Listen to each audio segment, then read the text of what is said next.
Hi, everyone. Nice to see you back to GeFam webinar series after the meeting in GeFam meeting in August. Today we are going to have Farah Tasneem to present her work. But before, I'm going to ask Anna to present her in a proper way. Anna? Thank you, Lorena. It's a pleasure to bring here today up-and-coming PhD candidate at an American university, Farah Tasneem. Her current research focuses on understanding and evaluating the impact of educational and domestic violence policies on underserved communities in developing countries and in a way to inform equitable policymaking.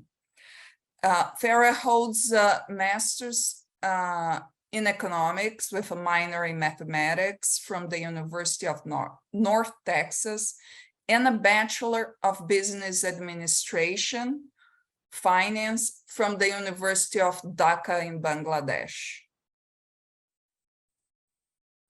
I'm gonna, give the floor to Farah, and as usual, you guys can feel free to jump in during the presentation, have a nice discussion.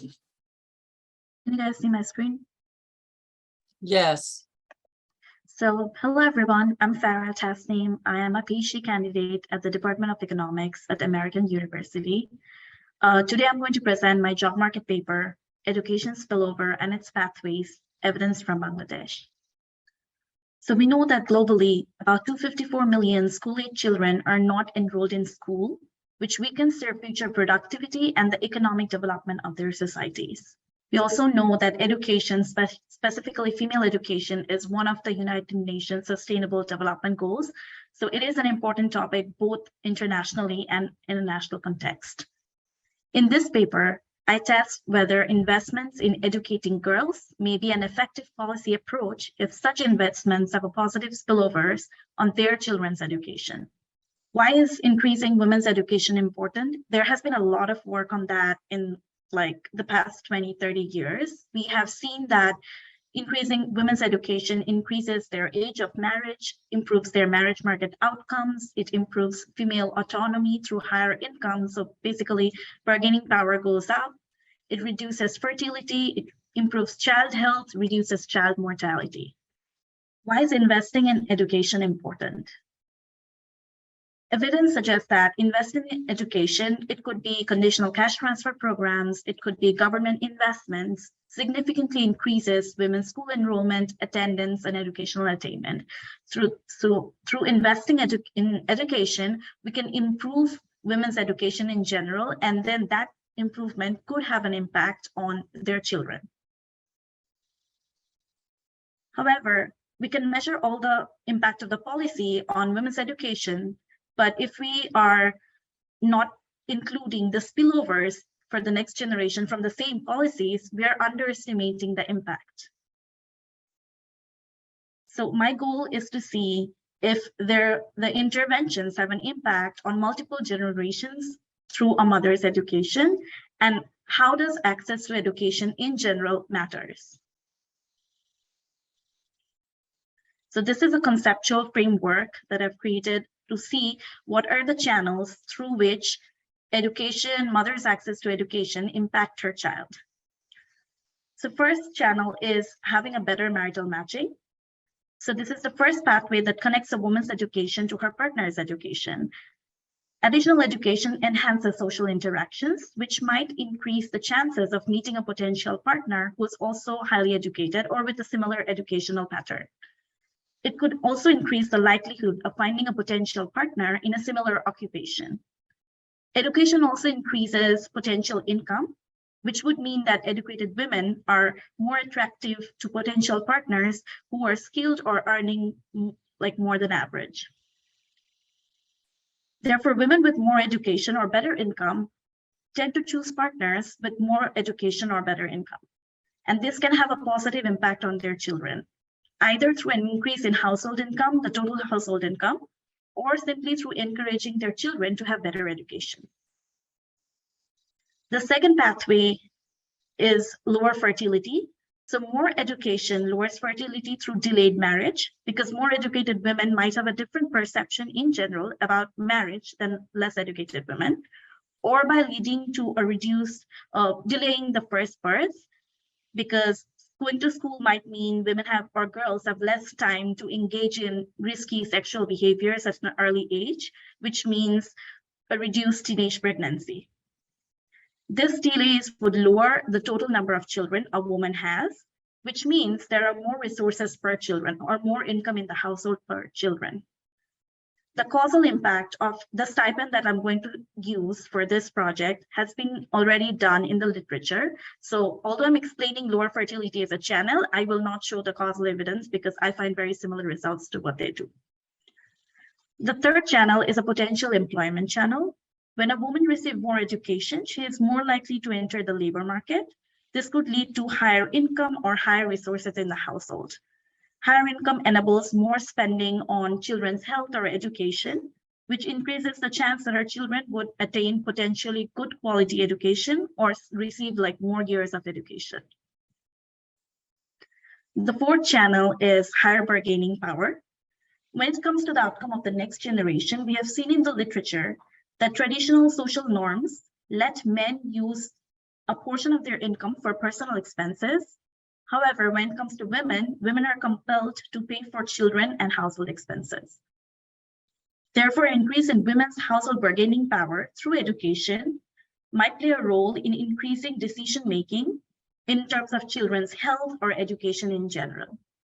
Bargaining power might also mean that these women are more aware of their rights and more aware of a joint decision-making in the household. So either way, it might have an impact on the education of children.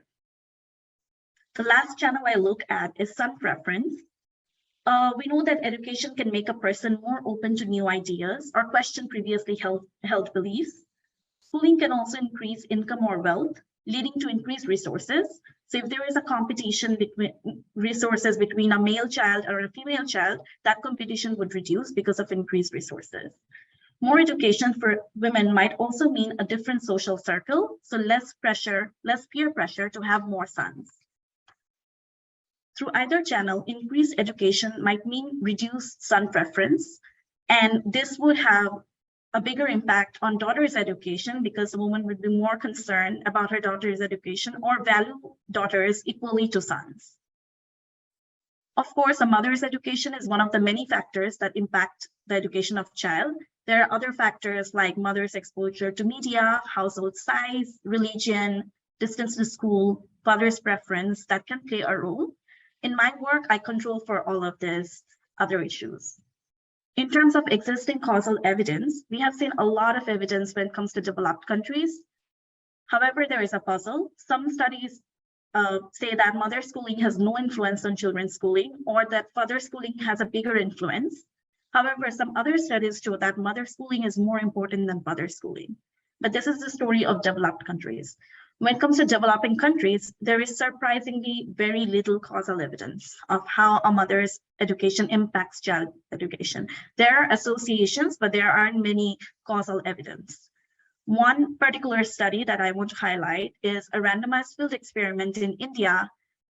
They randomly assign household where either they would give the mother a training on how to teach their children at home, or they would simply put them in another program, like an adult literacy program for mothers. Or the third group was some women who are having both the literacy program and also training on how to teach their kids. And all this assigned household, they see an increase in the children's math scores. But this is the only randomized field experiment study that I've found in developing country, which tells me that there is a big gap here in developing countries, which is very different from developing countries in terms of social norms, history, and culture. That leads me to my two research questions. How does a mother's access to education impact her child's education? And what are the pathways behind the impact? In terms of contribution, I am providing evidence on the impact of mother's education or her child's education using a causal experimental study in developing country. And this is the first study to do a quasi-experimental method to see that impact. I'm also providing evidence on the impact of education and son preference. Although there has been a lot of work done with education and son preference, none of those studies are causal. I also provide further evidence of long-term impact of a conditional cash transfer program that took place in Bangladesh. Finally, I'm providing evidence on the pathways behind the impact, an aspect that has previously been ignored in developed and developing countries. Before I get into the next section, anybody has any questions? Do you find, do you find an evidence of the mother's education you said that in her child, but it's son or daughter? So I look at both. I look at children in general, and then I differentiate between son and daughter. Okay. But and I find impact for both son and daughter. Okay. Thank you. So moving to the background, let me talk a little bit about the schooling process in Bangladesh, and then I'll move on to the instrument I have used.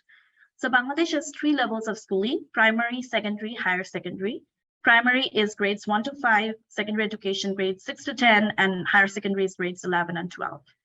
Primary education is completely government run and is free for everybody.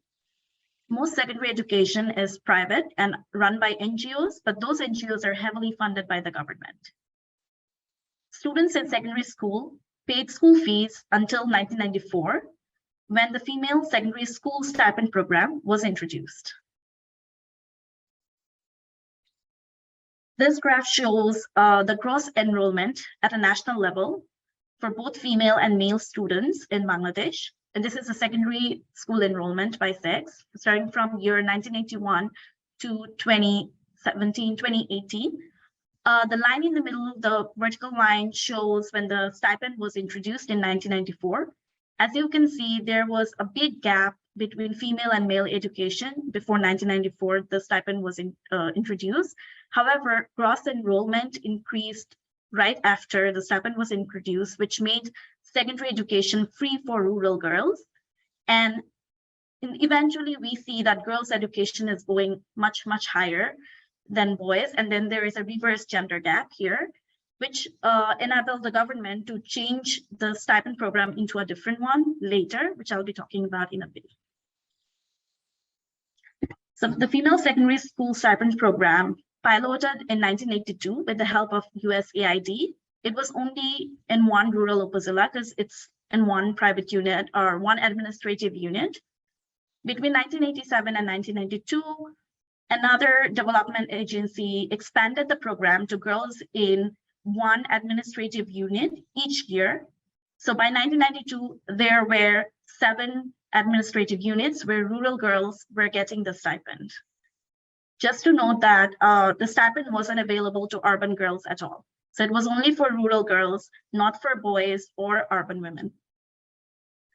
In 1993, the government of Bangladesh, together with the World Bank, launched the program in 59 more administrative units, all for rural women. In 1994, it was expanded to all units in Bangladesh, all rural units in Bangladesh. In 2008, the program was supposed to go further than 2008, but in 2008, the government noticed that there is a reverse gender gap now. So they stopped the program and instead they start another stipend, which is called a pro-poor stipend, which gave the stipend to both female and male students. So this particular program, the female secondary school stipend program, is not there anymore. In terms of the payments, the program covered secondary schooling costs, which was directly paid to the school. And then they also paid for textbook and other expenses, which was paid in the form of a savings account in a bank for the girl. The conditions was to maintain at least a 75% attendance rate in school and 45% score in annual exams, and to stay unmarried throughout the stipend receivable. Some rural girls received the stipend for 2 years, who I call cohort 2 in my work. So they received the stipend for 2 years because they were already in the program. So they were already in secondary school when the stipend was introduced. So if they were between grades 6 to 9 in 1994, they would receive the stipend for 2 years. If they were in grades 1 through 5 in 1994, they received the stipend for 5 years, full 5 years throughout their secondary school. So for women who got the stipend for 5 years, I call them as cohort 1.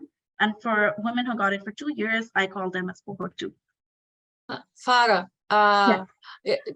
is this the program that happened in 1993? 1994. It was expanded 1994, to, yes. yes. Okay, Yes. not 2008. This stopped in 2008, yes. Okay.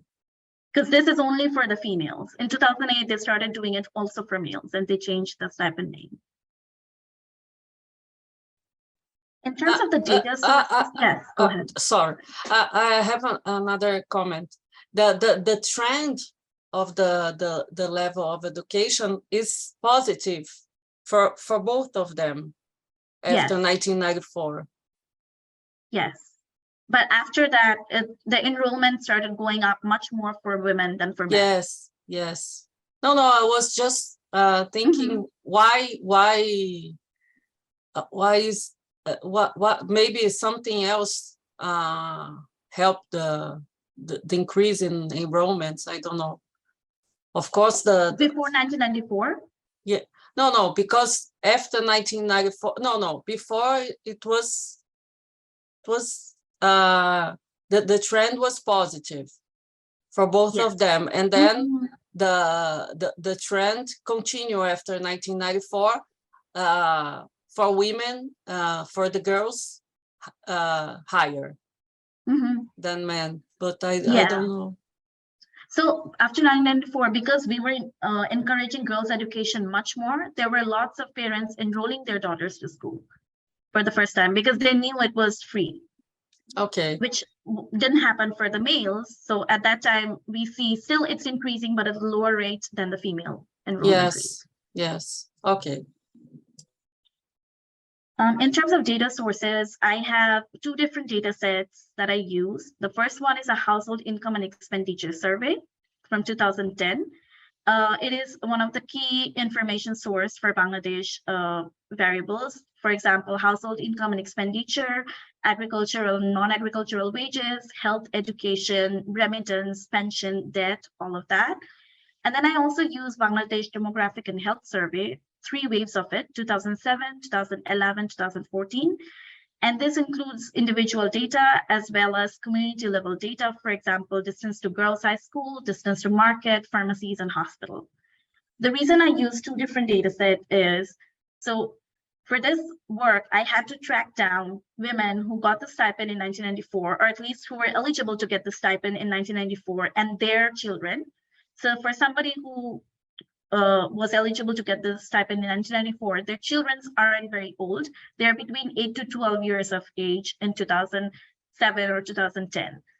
And the BDHS lacks data on girls who are 15 years or younger. So I could not have like a big sample size with mothers and children. And the problem with the other data set, household income and expenditure survey, is that when I later look at the channels through which this impact in education happened, it lacked information on measures of fertility, household decision-making or bargaining power variables, and son preference. So either ways, I had to use both data. So I use the first data set exclusively for tracking down the mothers and the children and seeing the impact. And the second data set I'm using more for the pathways behind the impact. So my estimation, my first stage is based on a difference in difference. I exploit the source that the stipend was given only to rural women and not urban women. They were given only to rural women who were age eligible. So they were either in primary school or in secondary school. So my control group are urban women and rural women who are above secondary school. So after 16 to 23 years of age. And so I use a different diff. My dependent variable is education, years of education of women. This is women I from cohort J. So this J is cohort 1, 2, and 3. Cohort 1 are women who were age eligible to get the stipend for 2 years. Cohort 1 are women who were age eligible to get the stipend for 5 years. Cohort 2 are women who were age eligible to get the stipend for 2 years. And cohort 3 is my control group, women who did not receive the stipend.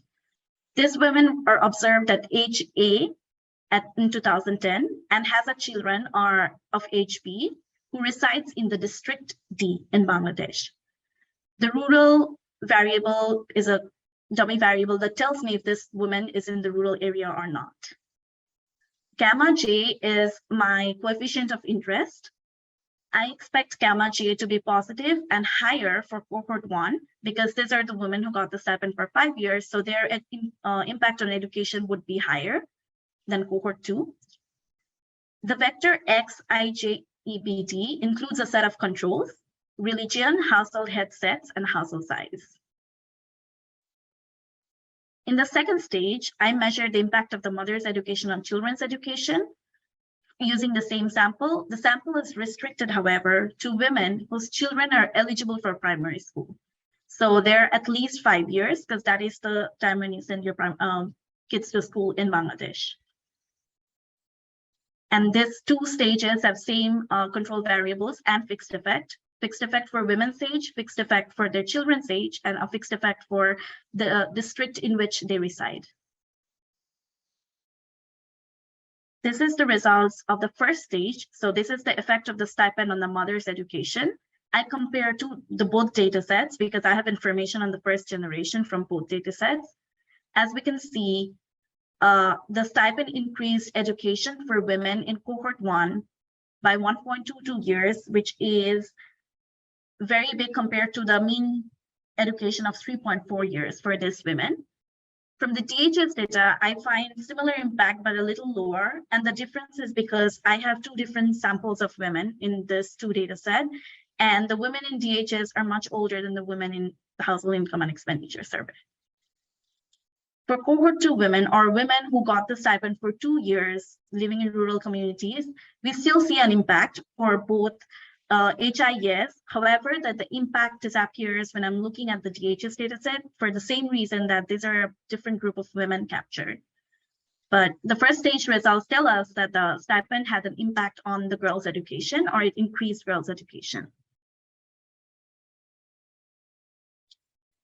This is the second stage where I'm looking at the impact of the mother's education on her child's education. I look at first children of both sexes, and then I differentiate between the daughter's education and son's education. And I find impact on all of those criteria. For example, the children's education increases by 0.17 years, which is 9% of their mean education. Daughter's education increases a little more than sons, but the difference is not statistically significant. So both sons and daughters' education are increasing at the same rate. Any questions before I move into the next part? I can't see the chat from here, so if anybody has put something in the chat, please mention it to me. What's the first stage? So the first stage is impact of the stipend on the girls' education, who received the stipend. Okay. And the second stage is those women who were age eligible to receive the stipend in 1994. I track their children and see if they have an impact. Okay. Okay, after 10 years, 12, 15 years, is it? Yes. Okay. So I'm looking at the next generation as well. Okay. And because I have the impact on the first generation from both data sets, I use that to compare the two of them. But for this, I'm only using the Household Income and Expenditure Survey because the DHS does not track this women's children, or because DHS only captures women's information from 15 to 49 years of age. Yes. Why do you think the result, the IV result is higher than OLS? So first of all, there could be in the OLS, usually what we see is the other way around.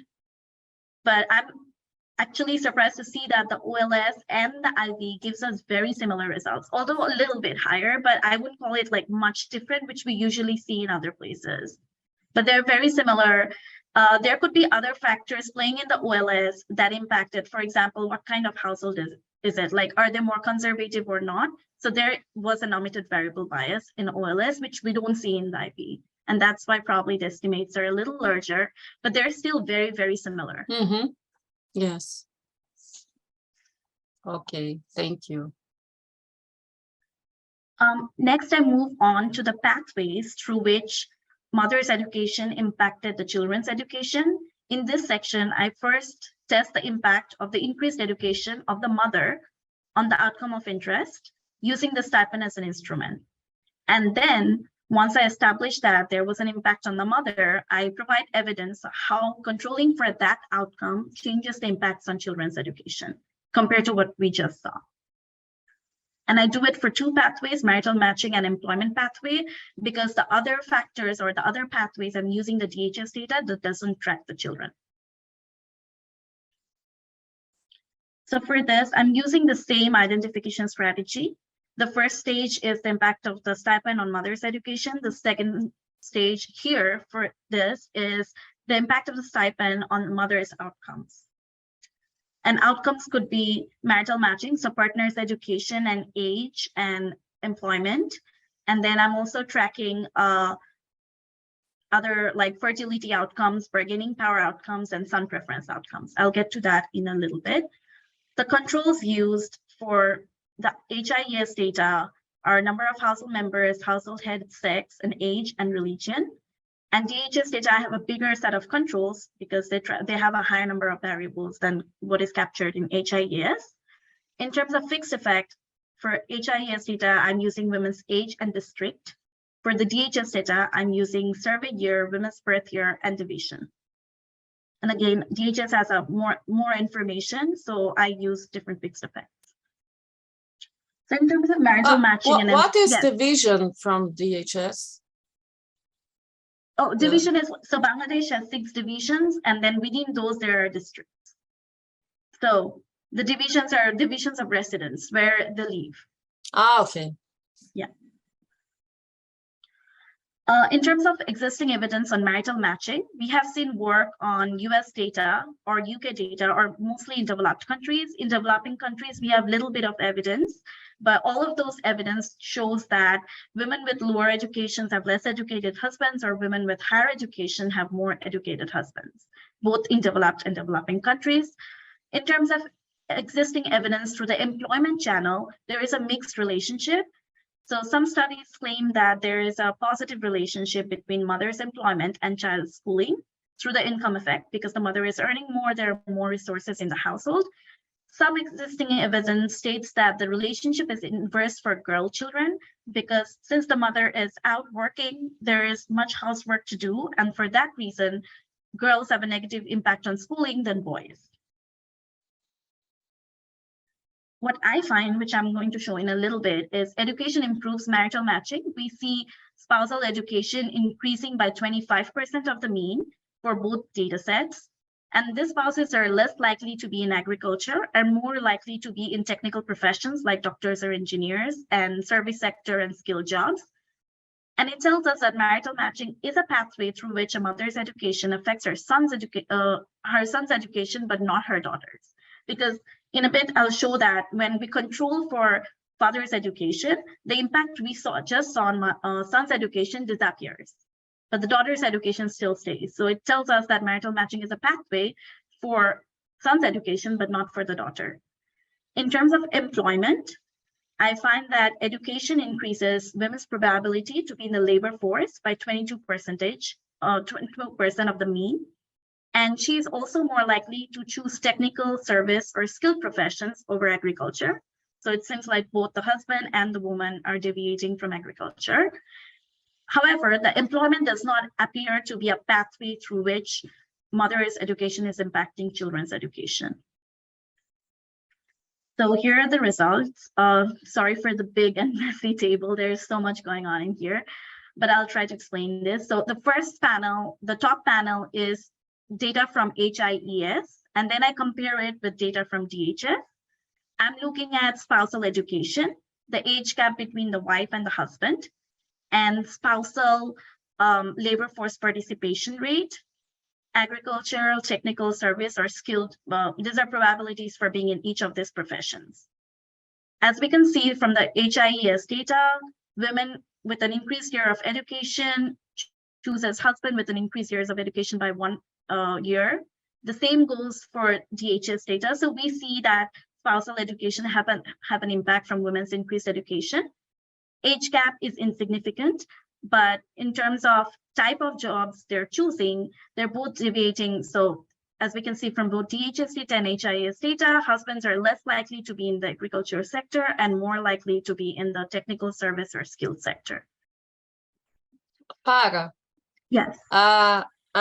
You saw that there is a, if there is a positive associative match in the education, there is an increase I'm not sure, in the mother's education and the daughter. This is the spousal education. This is everything for spouses. For spouses. Okay. So we see that spousal education is increasing. Okay. Maybe I don't know about the religion division in how it's in Bangladesh, but maybe a positive associative matching in religion maybe could be So I do control for religion. Yes. No, yes, but I was thinking that maybe the outcome would be the inverse. Maybe more religion or positive associative match in religion could decrease the level of education. I don't know. Yeah, I see what you're saying. I can look into that. I did not look into that from that angle, but that sounds like a good idea. Okay. So this is the employment. This is for the women. This is showing the impact of education on women's participation in labor force and choosing jobs in agriculture, technical service, or skilled sector. As we can see, for both of them, women's increased education increased their probability of being in the labor force, and the probability of being in agriculture is going down, just like their husbands. This is where I'm controlling for father's education and mother's employment separately and looking at the impact on children's education. So this is the same thing that I did in my main analysis, where I look at impact of mother's education and children's education. The difference is here I'm controlling for father's education in columns 1, 2, and 3, and here I'm controlling for mother's employment. Once we do that, we see that the impact on child's education disappears, which tells me that this is a probable pathway through which mother's education is impacting a children's education. However, the impact stays for daughters when I'm separating them. The impact is still visible for daughters, but not for sons. So marital matching is a pathway for sons' education, increasing through mother's education, but not for daughters. In terms of mother's employment, I do not find mother's employment to be significant. However, we still see a mother's education effect on children's education, but the pathway through which this is happening is not employment. Any questions so far?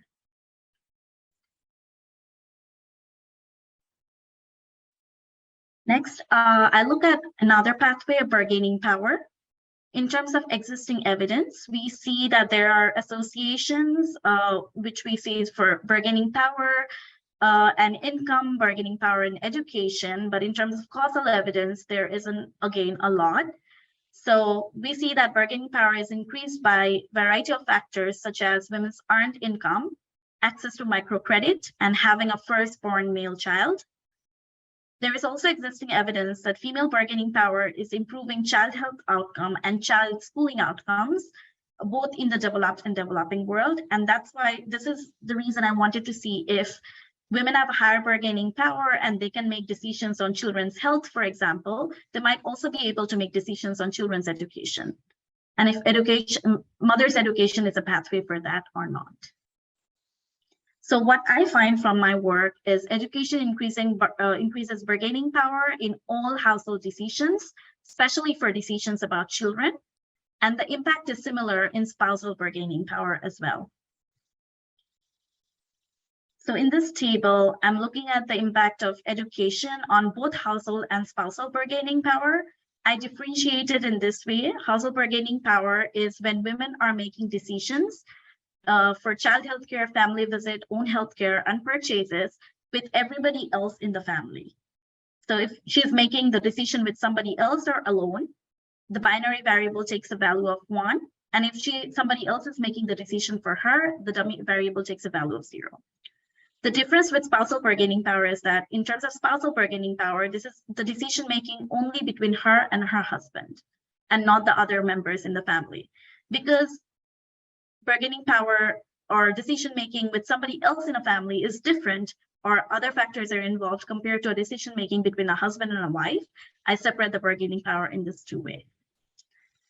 And I find that for all measures of bargaining power, education is increasing the decision making in terms of child healthcare, family visit, own healthcare, and purchases. And that impact is also pronounced in spousal bargaining power. And the impacts are very, very similar. So my assumption is that if education can increase decision-making for these women when it comes to child healthcare, they're also making decisions for child schooling, which obviously I do not have the variable here to confirm. But if they're making decisions on child healthcare, they could also be making decisions about child schooling. As we can see that with increased education, the decision-making in child healthcare goes up by 6.7 percentage points. The effect on contraceptive use is negative. Yes, so that is actually a very interesting find compared to the literature. Yes. And yeah, so I would assume this is going up, but it could be also something else is going on in here. So this is something I'm still exploring, that why, especially because this educated women are marrying educated men. So I would expect the contraceptive usage decision to be more equal in the household, but this is a surprise finding, and I'm still trying to figure out and like find an explanation behind this. Yeah, and I guess this could be an own research paper. Oh, this you're controlling for religion, isn't it? Yeah, I'm controlling for religion. That's the first thing I looked at. If it's religion making the difference, I'm controlling for that. So seems like there is something else going on in here. Yes, it's strange. Okay. Finally, I look at son preference. In terms of existing evidence, there is lots of associations between education and son preference, but no causal relationship shown yet. We see that son preference is negatively associated with female education, female employment access, wealth, the financial worth of daughters, employment, bargaining power, and patriarchal culture. In terms of causal evidence, there is evidence that exposure to media, TV or newspaper reduces son preference. A reduction in gender pay gap also reduces son preference. Then higher household bargaining power might lead to lower son preference as well. I measure son preference in two different ways. One is a stated son preference. So the DHS survey asks women if they have an ideal number of boys versus an ideal number of girls they want to have. So I define moderate preference or moderate son preference when the women says that they want ideally more boys than girls. And there is also a stated extreme son preference, which is these women are saying that they don't want girls at all. Ideally, they would have 0 girls and multiple number of boys. So that's how I'm measuring the stated son preference. However, stated son preference could be biased, that measure, because sometimes people would suggest or people would state that they are not or they don't have a son preference, or they see daughters and sons equally, but that might not be the real story. So for that, I measure the revealed son preference, which is looking at the gap after birth of each children. The assumption is that if the woman has a son preference and her firstborn child is a son, she would wait much longer to have a second child compared to if she had a firstborn who's a daughter. So for the second model, the revealed preference, I'm choosing a sample of women who has at least have 3 children of different sex. So there has to be either a girl or a boy and 3 children. So I can look at the gaps after each of their birth. What I find is education reduces stated extreme son preference. However, I do not find an impact on revealed preference, which is not surprising because as we can tell that revealed preference or actual preferences takes a long time to show an impact of education. It's not just immediate, but however, when it comes to like stating if you want a girl child or a boy child, people might just pretend to be more egalitarian. This table shows the effect of education on son preference. So the first column is the moderate son preference, where they're saying that they want more boys than girls. The second column shows extreme son preference, when they're stating that they don't want girls at all, but they do want boys. And the third column shows the log of the gap after birth of each children, especially if it's a daughter. As we can see, the extreme son preference stated goes down by 2.2 percentage points with an increase in mother's education. However, we do not see an impact on the moderate son preference and the revealed son preference. Any questions? So one of the assumptions behind my first stage difference is that in the absence of the treatment or absence of the policy, the stipend program, the trend in education between the rural women and urban women would have similar patterns. And that's what I'm showing here, how that assumption is met. This is the years of schooling for women in rural and urban areas using the DHS data. As you can see, there was a similar pre-trend before 1994. So this is the year of birth. This is not the year of the stipend. This is the year of birth. So women who were born after 78 received the stipend, and women who were born before 78 did not receive the stipend. So we see that for them, there was a similar pattern before the stipend was introduced. I do the same thing using a placebo cohort. So here for panel A, I have the impact of the stipend on a placebo cohort. So basically what I do is I take women from even who were born even before, so between 60s and 72, and I divide them into equal cohort 1 and cohort 2, and I try to see if the stipend had an impact on that. Those women we were not eligible to get the stipend, and I find no impact.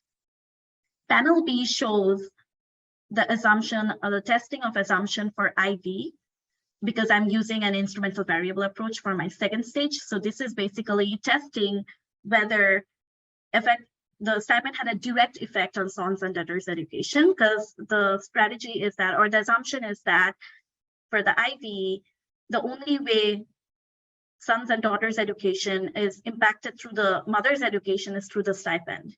So the stipend did not have a direct effect on the sons and the daughters' education. And this test proves that that didn't happen. So to conclude, I do find mother's education having a significant impact on children's education, even in developing countries with patriarchal social norms, just similar to developed countries. I see that marital matching is an important pathway behind the impact, however, only for sons. Other probable pathways are reduced fertility, improved bargaining power, and lower son preference. I do not find employment to be a pathway behind the increase. We also see that conditional cash transfer have an impact over multiple generations. So if you're not measuring the spillover, we are basically underestimating the impact of conditional cash transfer programs. Finally, even for countries where there's a reverse gender gap in education, investing in female education could still be an effective strategy, as we see that investing in female education increase both sons and daughters' education in general.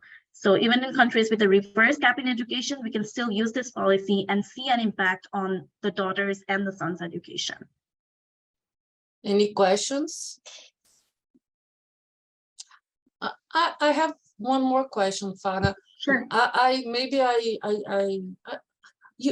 did you about the program of cash transfer program? How did you do anything about that in your no? So the instrument I'm using is the cash transfer program. Okay. Yeah. So I'm using that to see the impact. Yeah. Okay. Now I got it. Maybe I think I didn't understand what was the stipend. Oh, okay, yeah, I'll be clear about that. Okay, no problem. Is there any other question? Questions, feedback, anything you wanted to see but didn't see?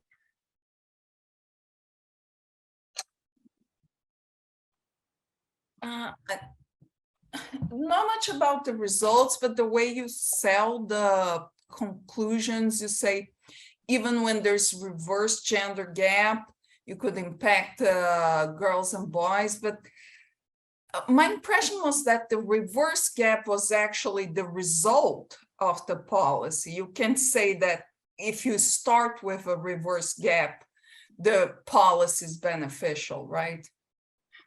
Yeah, so I'm saying that even if we are starting with a reverse gap, what is happening is, yes, the first generation girls' education is increasing because it's a girls' policy, but in the second generation, we do see an impact on both daughters and sons.